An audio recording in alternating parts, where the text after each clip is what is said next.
This is a stool. It hydraulics, it swivels. I actually took 2 chairs and put them together. You could use a bar height stool, anything that you may have. If you don't have anything for the purposes of today's demonstration, a session or two is totally fine.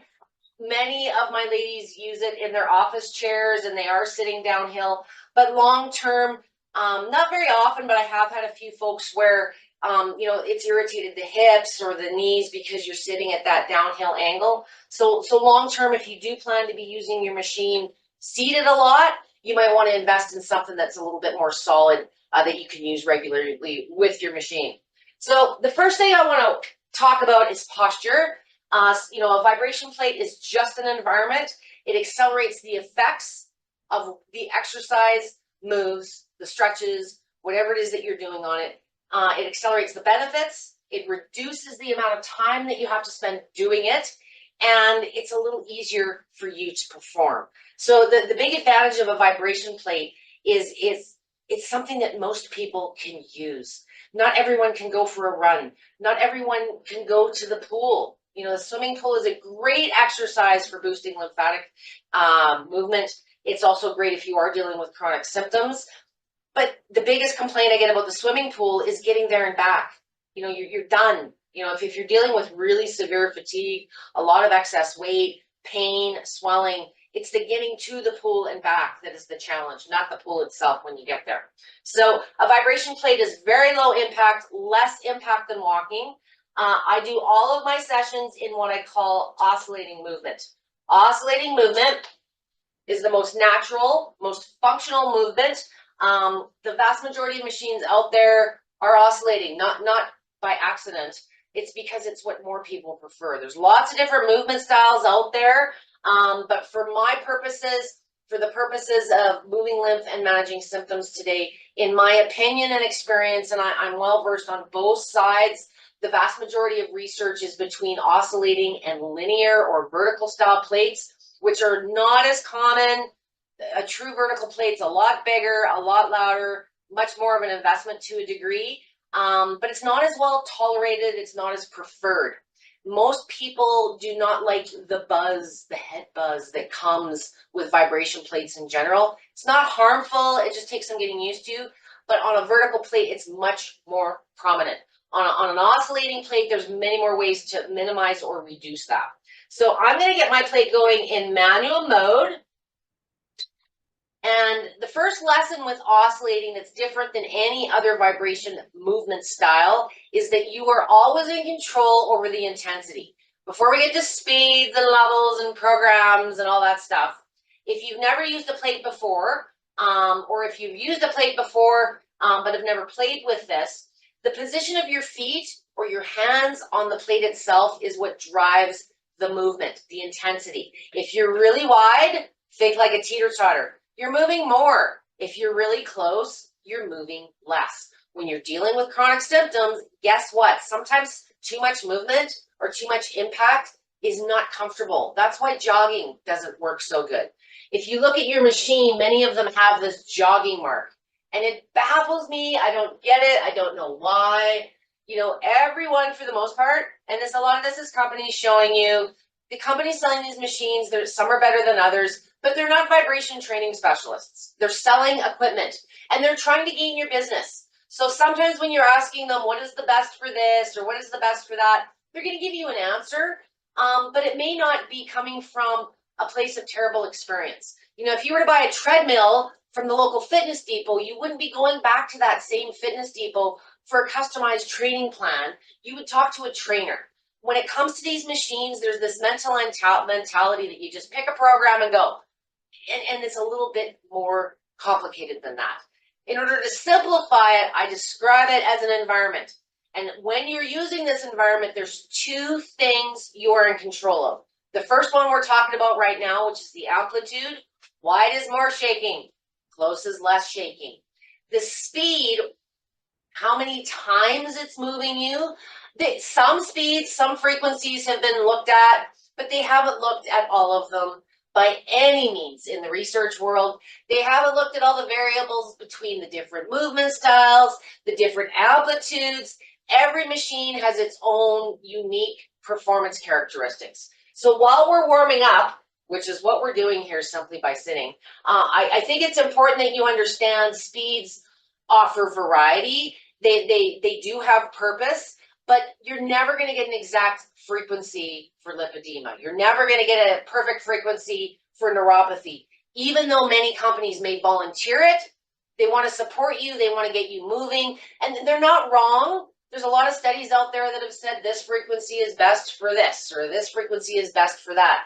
But it's one frequency in a huge spectrum. They haven't explored them all.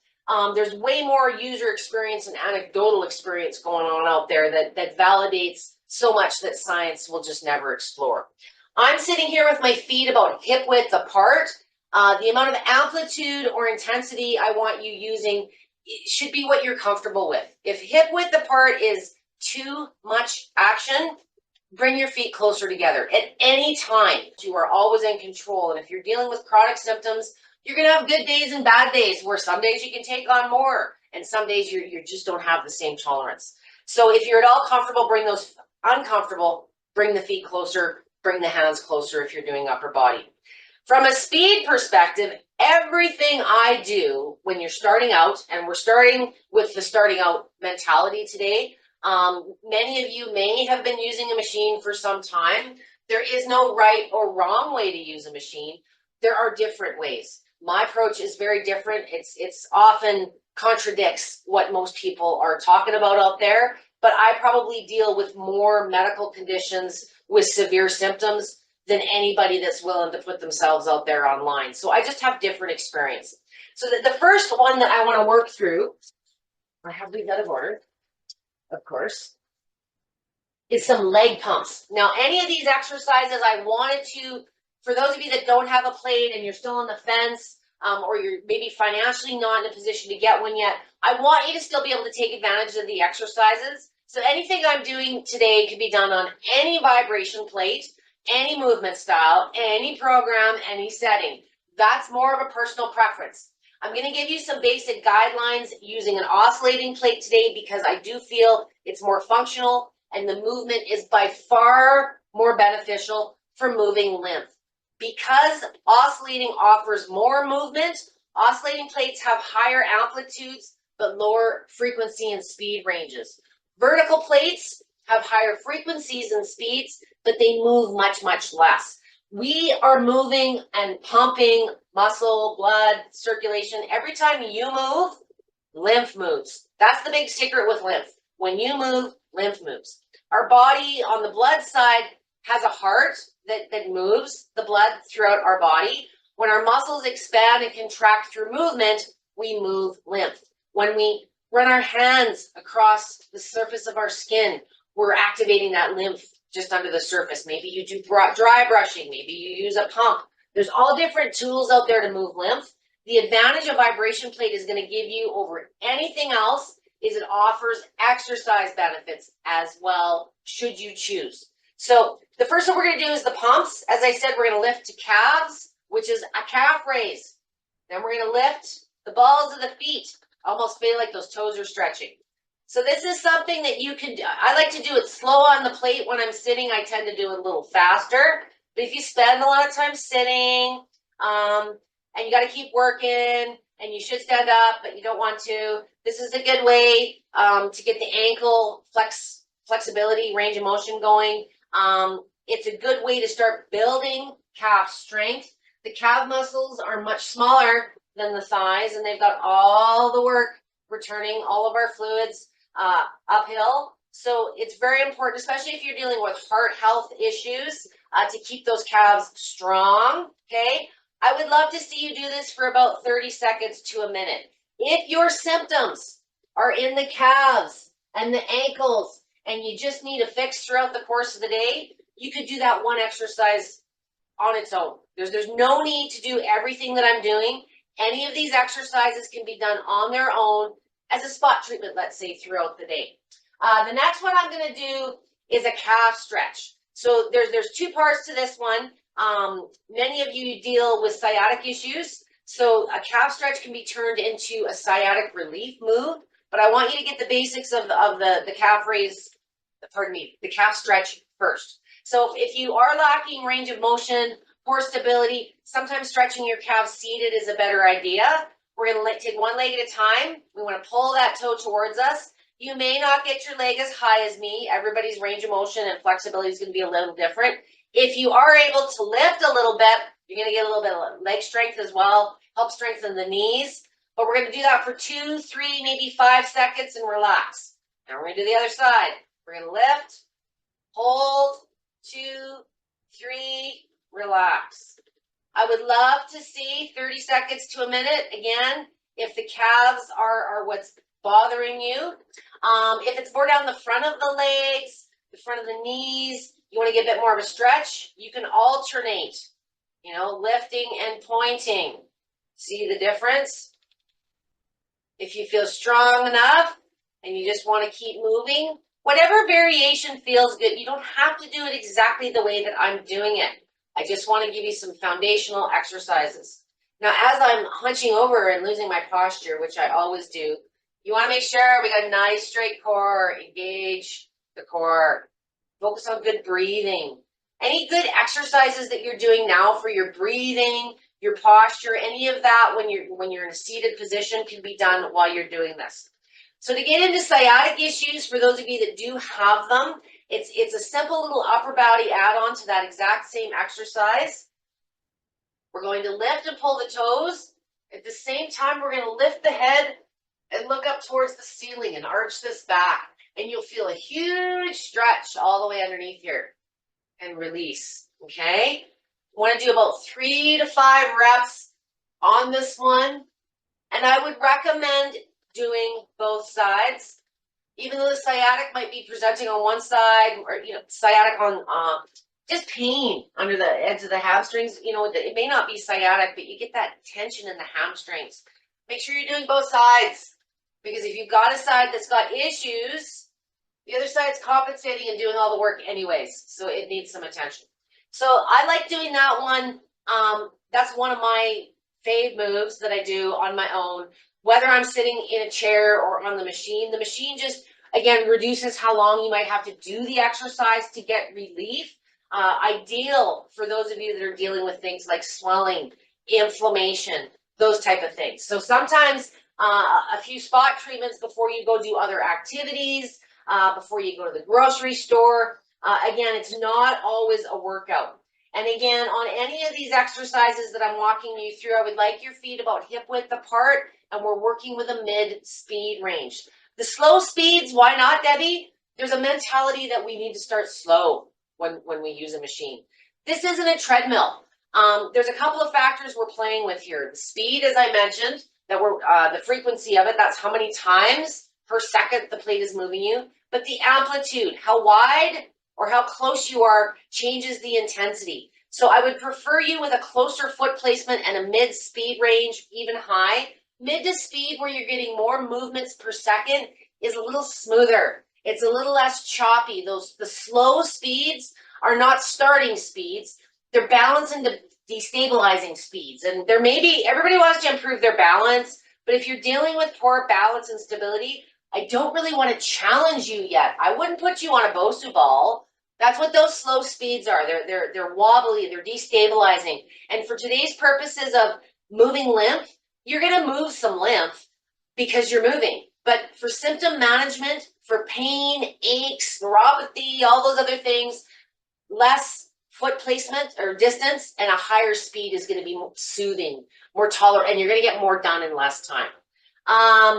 The next one I wanted to show you, because I know many of you are not yet able to progress to standing exercises, which is my next set. Many of you are not able to get down on the ground due to lack of range of motion. But I also know that many of you are still trying to lose weight and get into better shape and increase your lung function. So, there's all these seated yoga ads and all these things that I'm seeing on my Facebook these days. And a seated march, depending on what your range of motion allows, is a really good way to start getting some movement into the hips, the low back, get a little bit more breathing going. And what I would like you to do, because lymph is a total body thing, I would like you at this point to start working some arms. So anything you're doing with your legs, if you want to really get more of a total body effect, if you really want to ramp up your results, 30 seconds to a minute on any of these ones today. But if you can add some upper body movement at the same time, you're going to start activating when we move lymph moves. Get the upper body going. So, a couple variations before we get to, I got to turn. So Debbie, what kind of things can I add for upper body while I'm doing my legs? So once you get a little coordinated, you know, maybe you're doing your leg pumps, right? Or maybe you're doing your leg raises. So here's some ideas you can add at the same time. If you're not coordinated enough, you can certainly just leave your feet and start separately. But a good one to start with, I like just doing some shoulder rolls, pulling back that chest, making sure that you're arching forward. Go through the whole motion. Get those shoulders rolling. Maybe some neck circles, left to right. You know, maybe we're doing calf raises at the same time. You know, sometimes I find the best way to be coordinated is just to get some good tunes going with a good slow beat while you're doing these things. Helps keep the breathing, the moves on check. The next one I want to show you is opening up the chest. We sit like this all day, so a lot of times it's good to work our range. This one here, you just put your hands behind your back, and I just want you arching, pushing that chest out, and then coming around, do the opposite. Call this the seated cat-cow if you like. You could do it this way. If your range of motion sucks on your arms, you know, just go as far as you can, and then come back. 30 seconds to a minute. This is an awesome one if you're sitting at your desk like all day. We're supposed to be doing these things anyways, but sometimes we don't get mindful and remember to. Okay? Good 4 to 5 reps is probably all that you need. I want to show you while you're seated, especially for those of you that have the inability to stand for long periods. Maybe you're not supposed to be bearing weight yet, but you want to get a little bit more upper body movement without you doing all the movement. You can take your hands, lock your arms, add them to your knees, and you're going to start feeling in the forearms up through to the shoulders slightly movement. Now, if maybe your areas of concern are more upper body than lower body, and you know this was comfortable, but as soon as you add your arms, it's too much. Move your feet closer. If you need to reduce because you've got pain or sensitivity in the upper body, the control is where the feet are what we're attaching the hands to. If this feels comfortable and you want to get a little deeper, you want to get it more into the neck and the shoulders, lean forward, put the elbows on the knees. Try making sure you're nice and straight with that elbow. And then, you know, some of the stuff that we started with, you know, shoulder rolls. I will sit here and clear messages and do my Facebooking and talk to my kids and do those type of things. This is the easiest, laziest way to get upper and lower body. My ladies in particular, all that, you know, lymphedema and all your chronic things that you're already dealing with aside. As women, we have a bra, a purse. This is where we carry all of our tension and stress is in the neck and the shoulders. So I know today that we're talking about moving lymph and managing symptoms, but this is an awesome way to just chill. Focus on your breathing. You really feel very little head vibration because your head is just past, and it's more than the shoulders and the neck that you're going to feel it in. If you arch up like a cat, you're going to feel it a little bit more in the base of the neck. It is not harmful on the head. Just relax. Don't fight and resist it. If you're tensing up and you're fighting and resisting it, you're more rigid. And all you're doing is shaking yourself around more. Just breathe. Just relax. You shouldn't feel like your teeth are chattering. The very last variation I want to show you on this one, if range of motion allows, is just go a little bit further now. Put your hands on your feet, your ankles, or on the plate. You know, you get a little bit more movement this way. Again, this is only if range of motion allows, okay? Any of these upper body add-ons, I'm sure that you have some of your own. If you're doing manual lymphatic massaging now on yourself, if you're doing dry brushing, any of that can be combined in your seating positions to reduce the amount of time. Self-care takes time. For those of you that are spending like hour, 2, 3 hours a day, you know, to just feel better for an hour or two, that's no way to live. You can improve a lot of the symptoms that you're dealing with. Give yourself some energy just by doing 2 to 3 minutes as needed throughout the course of the day. And if you can combine some upper body while you're sitting, you know, do what you would normally do now. You know, you see why I like a swivel chair. But you're only limited by your imagination and your range of motion. Okay. So I would like to progress now to standing, but I do recognize not everybody's going to be ready to go just from sitting to standing. Maybe you're still dealing with some fear. Maybe you've got a good side and a bad side. A question I've been dealing with a lot this week is, you know, I had like surgery on one side, or you know, if you're dealing with something like lymphedema, it's not uncommon to have one side that's really, really affected and maybe not so much the other. So you can work one side of your body at a time in 2 ways, where maybe, you know, you're okay standing, but, you know, you're not quite feeling like you're ready to stand on the machine with both feet, or maybe your doctor has said, well, you know, you just got a new hip replacement. You can't stand on your vibration machine. Well, if you're standing on the floor and making yourself a sandwich in the kitchen, you are able to bear weight, but, you know, maybe this is the hip that we had the replacement on. You know, this is the leg that's doing all the compensating and all the work. So you can still do things with this leg, keep this leg out of the equation. So the first example I want to give you is standing on the floor options. So if we stand on the floor and we want to get a little bit more of a total body effect, we can put one leg on the plate at a time. So again, we're going to work with a mid-speed range. Where you place your foot drives the movement. Your heel is the point of contact that drives it up through the rest of your body. So if you're just up on your toe and just put your foot on your toe like this, you don't even feel anything beyond the knee. You feel the calf shaking.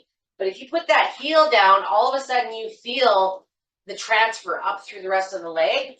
So for those of you that aren't comfortable, I want your foot just off center, about an inch or two, and we're going to lean forward a little bit. Just get like we're doing a baby lunge. That's basically what this is, okay? If this is really, really scary and we have nothing to hang on to, and what are we going to do? You can take your chair and just give yourself something to hang on to. You know, a lot of times balance improves very, very quickly, like within the course of your first use. It's one of the reasons a lot of my therapists and families at home looking after special needs will use a machine for a minute or two, is just to get you more stable and balanced before you get on with life or to school or whatever else. So sometimes when you're first starting out, you think you need to hang on to something. You know, it's just a peace of mind thing. So if you feel you need something in front of you, you can use a chair, put your machine by your kitchen island. I have a ladder that I've built that can be used. There's all different kinds of ways. Okay, and if you're feeling comfortable, so let's say this is the affected side, you know, you've got lots of swelling, lots of pain, you know, you can keep your solid leg, your good leg, if you will, on the ground to control your mass, and just spot treat the one leg by putting it on the machine as an option. Come up onto the toes, do the foot pump, any of those things that we were doing seated as a variation, okay? Just an example. Another way that you can reduce the amount of body weight. This one is good. Maybe you're ready to add body weight, but you got head sensitivities. You don't like how it feels in the head, those type of things. I'm going to turn this sideways so you can see this one. This is an aerobic step. This is LifePro's AeroFlex. I don't know if you have a step at home right now. Maybe you got a little ottoman, or maybe you've got someone at home that's crafty and can build you something. What I do with the step is I put it beside the plate. It's the same height as the plate. And all it does is it gives you some dry land. It gives you a solid surface, the same height as the plate, without you having to put all of your body weight on the machine. So let's say in this example, this is the bad side, the new hip, the lymphedema side. We could start like this. So we put 1 foot on the machine, 1 foot on the step, and you'll feel like this. There's nothing at all in the head. You can sort of control. You know, I want to put a little bit more weight into this leg, exercise. I'm getting fatigued. But right about here, there's no head vibration. Here, there's a little bit. Here, there's a little bit, less, none. So this is a good way if a lot of my therapists that are working with folks that are maybe doing stroke recovery, anything neurological, Parkinson's, MS, where you just don't feel stable. Maybe you're dealing with tremors. This is a really good way to start introducing the body by bearing. We want to bear our weight. Why? That's what builds bones and strength, is bearing your mass. It's not a setting, it's not a program. It's about bearing your body weight. But sometimes we're just not ready, or we don't have the tolerance to stand on the machine completely. You can break it in half by using a step, a plyo box. A lot of my physios have little step stools, things like that. It's just a way to give you a little bit more comfort. And you could still, if you needed some reassurance, you can still have your chair in front of you to hang on to if that's something that you wanted to do. Okay? Just an idea. Doing my time check. Oh, I'm not rambling too bad, but I am rambling. Okay, let's get on to some full body stuff. So we've covered less weight bearing, or least weight bearing, which is sitting. Half body, I don't really know what to call this, but there's ways that you can introduce a portion, half of your body on the plate. It's more functional. Maybe you're rehabbing one side. Maybe the side that's been doing all the compensating just needs some extra attention. That's just some ideas I want to share with you. Now, for those of you that are going to join me for the standing portion of this, okay, let me get my moves organized here. Slurp of caffeine. Notice I still have the stool in place. The reason for this is, even though today we're talking about how to use the plate to manage symptoms and boost lymph, I'll get into some of the benefits a little bit more specifically once I get through the moves here. But anytime you're doing any of these moves, spending any time on the machine at all, you're moving. And when you move, lymph moves. So for the first half of today's workshop, boosting lymph, you just got to use your plate. Use it regularly throughout the day. I see all these questions. Well, how long can I go today? Instead of going like longer in one session, if lymph is something that you need to keep moving and you're struggling doing it, use it more often, 2 to 3 minutes, 10 times a day if you really need to. Do it when your symptoms present, when the swelling increases, when the sensation decreases, when the pain increases, when the stability is poor. Maybe you just need to be proactive. You're going to the mall and you're going to be hurting later. A minute or two on your machine prior to going to the mall, to the gym, to the therapist. And if you've done other activities and you're paying for it, use it for 2 to 3 minutes after your activities, again for the lymph, but it's going to expedite recovery. It's going to reduce the pain. It's going to give you back energy if it's lacking. There's lots of different reasons to use a machine throughout the course of the day. Whether you're using it seated, body weight, or standing is something you're going to have to determine based on where you're physically at, head to toe. Everybody's starting in a different place. So my favorite, when I'm standing on the machine, again, we're going to be about hip width apart. I want you knees bent just slightly. For those of you, I see posts all the time in groups. Oh, my head vibration is crazy and I had vertigo and I couldn't eat, or I threw up. You know what? Common sense applies. I've already told you that you're in control with the feet, but when people get these machines, I don't know what it is, but we think we got to go really wide to get the most benefit. And then we lock up our legs and you can feel everything shaking. You can see something happening, but all the movement is going up to your head. Unless you bend your knees, you're just driving it up to your head. And if your feet are really, really wide, you're like this pendulum swinging back and forth. So be functional. You do not walk across the floor. with your feet wider than your hips. Again, a reminder, if this is too strong, too scary, you're always in control. Bring those feet closer together, okay? So the first exercise, the knees are slightly bent. We're not so tall that we're still feeling it in the jaw and the ears. If you bend just a little bit more, you're gonna feel it suppress. If you are looking to lose weight, tone up, get stronger, you really only need to get good at one move, guys. You don't need to learn a whole workout. Just squat instead of stand. That's really all you got to do. And the lower you bend, the more you're going to feel the vibrations suppress. And the big muscles in the legs and the glutes and the lower legs are now having to accept those micro movements to keep you stable on this floor. If you're pushing yourself and you happen to overdo it, that's why it's nice to have the chair there. If you do need to take a break, or if you want to go a little longer but need to take a break, you can keep going seated, okay? So we're standing. I want to make sure you can see. And we're going to do some pelvic tilts. So we're going to tilt the bum forward. Nice straight spine and shoulders back. Tilt the bum back. For those of you that spend a lot of time sitting, this is going to feel awesome. You can do little circles, whatever you want to do. I don't want to see this kind of stuff. We're just tilting the hips forward and backwards and opening up all the channels in this area.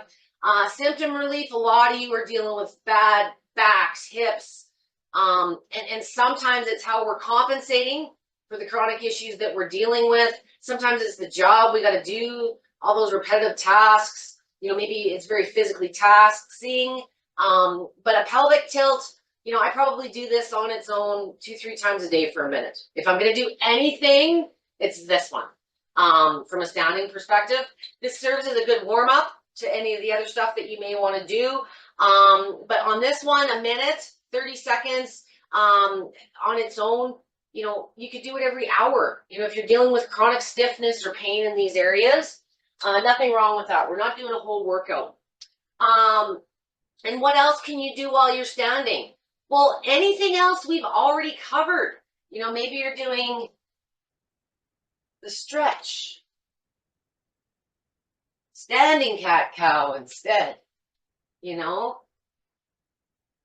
Any of the manual lymphatic massages you may be doing now, okay? Maybe you do dry brushing or you like to use a massage gun. You know, if you feel stable and comfortable, today's session is not about losing weight or building up our biceps. It's about moving lymph and relieving symptoms. And sometimes simply standing on the plate and allowing it to do its thing for a few minutes, getting that lymph and that circulation going is the best way to accomplish that. And if you are dealing with chronic lymphatic issues, symptoms associated with that, you know, many of you are still exercise people. So I don't want you thinking that just standing here is the workout. As I said, if you're looking at losing pounds, getting more functional with your strength, you know, ideally different exercise positions that you're probably already doing now or are supposed to be doing now can easily be done on the machine to reduce time, effort on your part while increasing effectiveness. I think the biggest reason people have some of the long-term benefits that they experience with these machines isn't the setting they were using, or it wasn't the program. It's the fact that you're using it regularly. And my clients, ironically, over the years that use it for symptom once you start using it to just move and feel better and stop beating yourself up about the workout, it's amazing how passively some of the long-term benefits like bone density, like weight loss, like better digestive tract, like better incontinence, you know, there's just so many things that when your body's systems as a whole are functioning better, improve naturally by association. One of the big things when we're moving lymph is a very big part of aiding our body in how we detoxify. And sometimes the toxicity in our food, our air, our water, the clothing we wear, the chemicals we wash them in, the lotions we put on, we don't think about it. And our lymphatic system sometimes becomes overwhelmed, or maybe you're dealing with a condition that you just doesn't process and move lymph as readily as other people. And what happens if your lymph is not moving?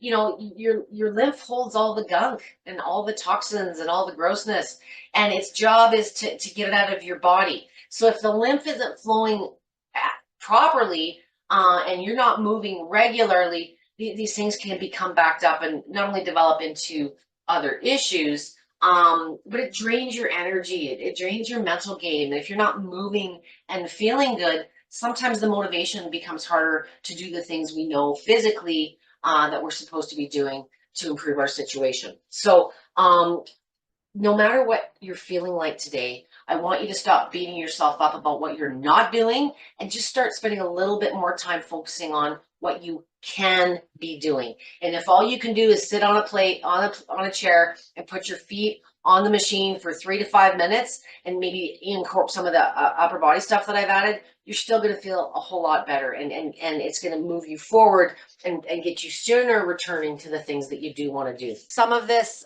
you're probably sick of me talking about. Some of it was really just planned to be some new ideas. And I know I have a tendency to start in a chair and then I do sometimes too much standing. Many of you like using the machine seated because you have to. That's one reason you can use the machine seated.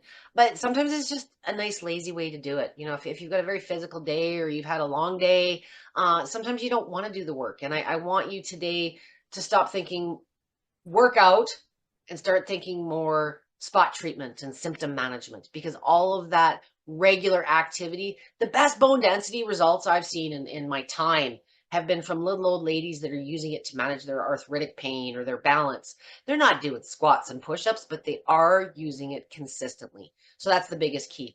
And if you do have any other questions, please, I invite you to email me, vibehealer@gmail.com, or message me through Facebook, or make a post in my group if you are a member. Use your plates often.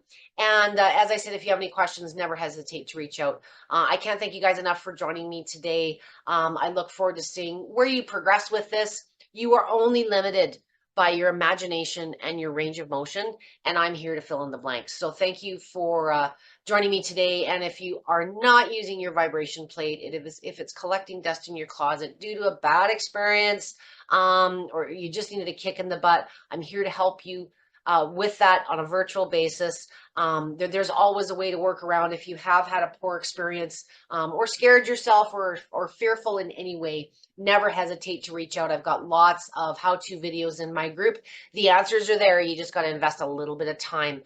Thank you so much, guys. Have a great rest of your weekend, and I will talk to you again very soon.